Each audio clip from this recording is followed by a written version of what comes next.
Hello student, today we are here to perform experiment aimed at to study generalized machine and run it as a DC generator and plot no load characteristics. Okay, so here we are operating a DC separately excited motor as a DC generator with using Dickey theory.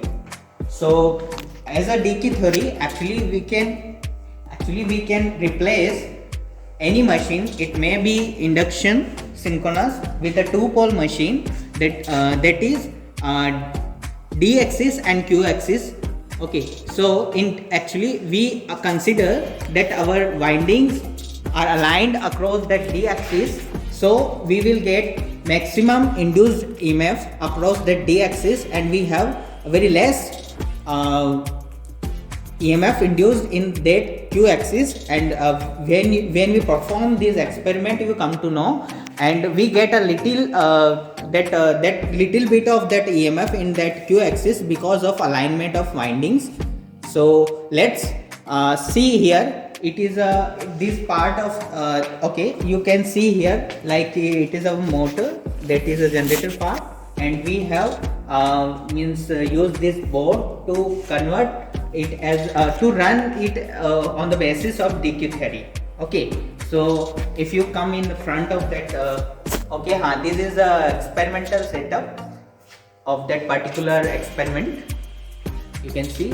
And now if you we come on the that forward part of that setup, so you can see here like that here we are giving the supply to that motor, and we are operating is as a separately excited generator having DQ axis. Like if you can see here, this M1 M2 showing the D axis part, and this N1 N2 showing the Q axis part.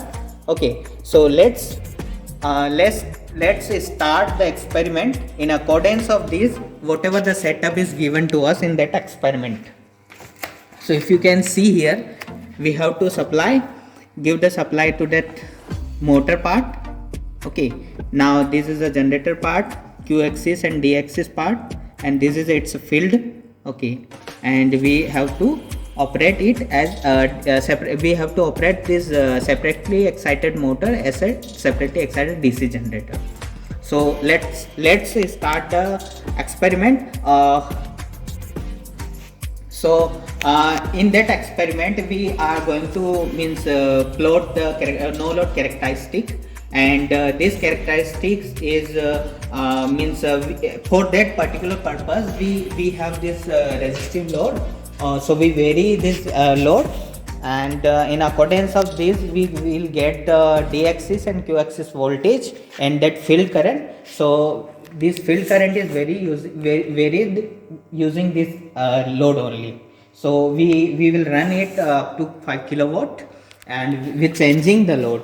So in the current and the D axis and Q axis EMF, induced EMF, will change in accordance of these only. So let's start the experiment. So from here we have to give the supply.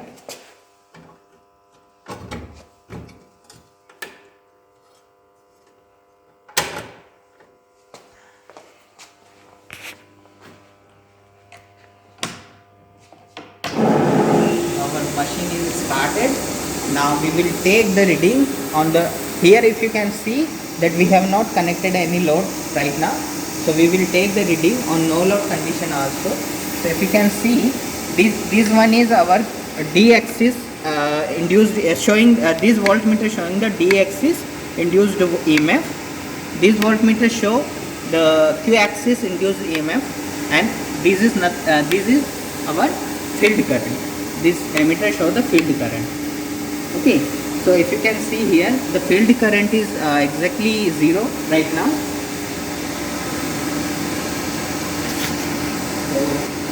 Okay, so our no load VD is around 2 something. Okay, it's 2.5 or 1.5. It's around 1.5, and that is Q axis induced EMF is around 0.05, okay, volt, and current is 0. So this is our no load reading. Okay, it's 1.5. So now we are going to change the load. We are increasing it to 0.5 kilowatt. Okay. So if you can see here, the D-axis voltage is around 7.5.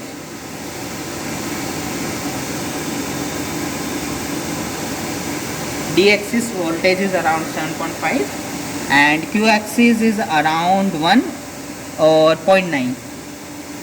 It's 0.9 and that current is 4.9 something. So these are the set of readings for the 0.5 kilowatt, that is 500 watt. Okay. Now I'm going to increase that load to 1 kilowatt. Okay. So I will cut out that 5.5. Now it's 1 kilowatt. So at 1 kilowatt it is showing this that is 16 around. It's around 16 volt.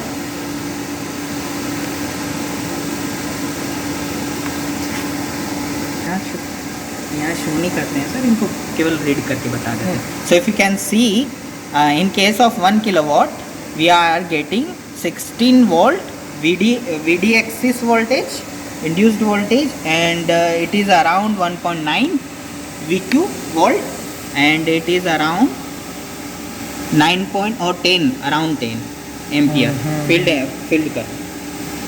So at the same time, if we now we have taken the 3 set of readings. Okay, that is nothing but that is on 0 no load condition, 500 watt, 1 kilowatt.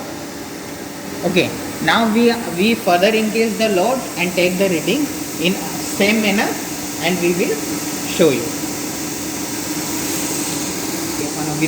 As of now, like what we have done, we had performed the experiment beforehand, before demonstrating this experiment to you.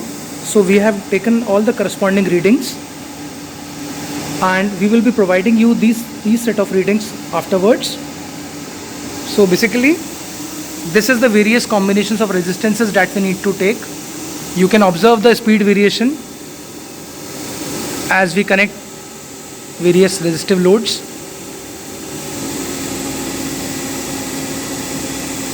There is a very small precaution in this experiment, because while we operate the resistance, due to the heavy current, there is a spark sort of happening. So you need to be cautious while performing this experiment. Fine. So this completes the demonstration purpose of this experiment. I hope you understand the concept, and in the theory part, you can refer to P.S. Bhimrao for this portion of theory. This will be covered in your theory lectures also. Fine. That meets the purpose, I hope. Thank you. Let's switch off the setup.